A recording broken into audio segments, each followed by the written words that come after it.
So, bakbakang Gilas Pilipinas kontra New Zealand. Adjustment agad ang ginawa ni Coach Tim kung saan pinasok niya sa starting five si Kevin Kiambao. So, first quarter nga mga chong, naging mainit ang panimula ng New Zealand. Maagang 3-point shot ang pangbungad. Nandun rin agad yung kanilang pressure defense. Justin Brownlee naman ang unang pupunto sa Gilas, Pilipinas. Maaga ring nag-init itong si Dwight Ramos matapos magtala ng 5 straight points. Pero counter run ang sagot ng New Zealand. Pinaulanan ba naman ng 3-point shot ang ating national team? Diyan nagsimulang lumobo yung lamang ng New Zealand at napatawag na tuloy ng timeout si Coach Tim. Matapos sa 3 sa ilalim naman sila umaatake. Pero Justin Brownlee ang sumasagot. Fade away jumper. Ganda ba ng pick and roll play niya dito kay Junmar? At dying seconds, nagbaon pa ng 3 ang New Zealand. Pagpasok ng second quarter, masibra nang ipinakita ng Gilas. Aggressive Chris Newsome. Nabuhayan na tuloy dyan yung mga locals. Calvin Oftana fade away. Pagbabaon rin ng 3-point shot si Carl Tamayo. Sabay po poste si Junmar Pardo. Kaya naman napatawag na ng timeout ang New Zealand. Baba na lang sa 7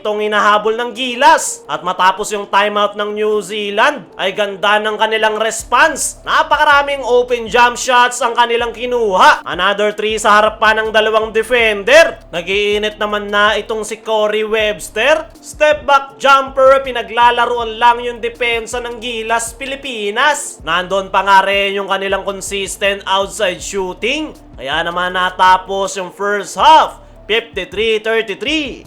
20 ang kalamangan ng New Zealand. Pagpasok ng third quarter, ilang segundo pa lang ang nakakalipas, agad na nakapuntos ang New Zealand. Sinagot naman niya ni Junmar Fajardo sa kabilang dulo. Pero nananatiling aggressive ang New Zealand, especially itong si Corey Webster. Dalawang veterano na lang ng Gilas ang trumatrabaho. Nandyan si Junmar Fajardo at Japet, sila na lang ang may energy. Matapos niyan, hindi nagiging maganda yung tawagan. Galit na yung Gilas Pilipinas fans sa loob ng game venue. Japet Aguilar inserting energy para sa ating national team. Fade away jumper. Tutulong na nga rin itong ating gwardya na si Chris Newsome. Pero nagsisimula na namang mamisikal ang New Zealand. Matapos niyan, dyan nga nakagawa ng opensa ang New Zealand. Pero masibra ng sagot ng Gilas sa pangunguna ni Calvin Oftana. Nagising na rin itong si AJ Edu, bakbakan sa ilalim.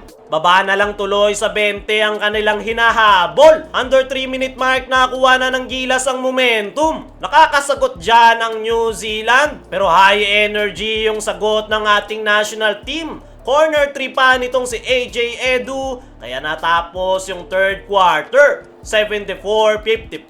19-point lead para sa New Zealand. Pagpasok ng fourth and final quarter, high energy ang ating national team. Japet Aguilar ang bumubuhay sa Gilas Pilipinas. Sumasagot ang New Zealand sa bawat puntos ng ating national team. Pero 7-2 nating run ang sagot dyan ng Gilas. Calvin Oftana, corner 3. Nagpapanik na ang New Zealand. Matapos niya, nakanakaw pa si Chris Newsome. Aggressive Brownlee naman ang nagpakita. Pero pamatay sunog talaga itong si Corey Webster sa kanyang jumper. Nandoon na yung depensa ng Gilas Pilipinas. Ang kaso nga lang, hindi sila nagkakapitalize. Kaya naman nagawang makontrol ng New Zealand at sila pa rin ang kukuha ng panalo.